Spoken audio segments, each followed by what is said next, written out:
ABP news, सर्वसामान्य जनतेचं खुलं व्यासपीठ। नवी मुंबईतील शिरवणे MIDC मध्ये रात्रीच्या सुमारास भीषण आग लागली होती। शिरवणे MIDC मधील शुभदा कंपनीमध्ये आग लागल्याची घटना रात्री 11:30च्या सुमारास घडली। आग इतकी भयंकर होती की आग विझवण्यासाठी अग्निशमन दलाचे शर्थीचे प्रयत्न सुरू होते। या आगीमध्ये कंपनीस मोठ्या प्रमाणात नुकसान झालं आहे। तब्बल 9 तासानंतर आग आटोक्यात आली आहे। घटनास्थळी अग्निशमन दलाच्या 10 ते 12 गाड्या दाखल होऊन आग आटोक्यात आणली आहे।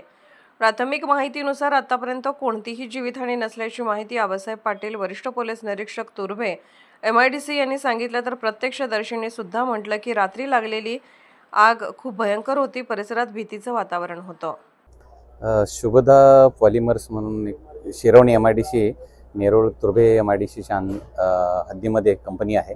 रात्री 9:30 वाजताच्या दरम्यान या ठिकाणी छोटी आग लागलेली होती। परंतु या कंपनीमध्ये पॉलिएस्टर रेझिन म्हणून केमिकल्स मोठ्या प्रमाणात असल्यामुळे आगीने रौद्ररूप धारण केलं होतं। फायर ब्रिगेडच्या जवळपास 10 ते 11 गाड्याच्या मदतीने रात्रभर आगीवरती कंट्रोल करण्याचा प्रयत्न केलेला। आग आता पूर्णपणे कंट्रोल आलेली आहे। कोणतीही जीवितहानी झालेली नाही आणि सध्या आगीवरती कंट्रोल आहे। शुभदा पॉलिमर्स ही कंपनी इंडस्ट्री आहे, त्याच्यामध्ये ही आग लागलेली आहे। जे इलेक्ट्रिक वायर आहेत त्या वायरचं या ठिकाणी कोटिंगसाठी जे वापरलं जातं त्याच्यासाठी पॉलिमर्स वापरले जाते। ओके सर, जो आग लगी थी यहाँ पे कैसे लगी थी, कुछ पता है कितने टाइम से लगी थी? ये आग लगी है मुझे जहाँ तक पता चला 10:30 बजे के आसपास, और आग लगने की वजह अभी भी कुछ पता नहीं है, पर वो लोगों का कहना है कि इसके अंदर केमिकल्स वगैरह थे, इसकी वजह से आग ज़्यादा लगी। लेकिन पहली बार है। क्या बनाती है कंपनी? इलेक्ट्रिक कुछ तो खंभों पे लगने वाला इलेक्ट्रिक गैजेट्स बनाती है।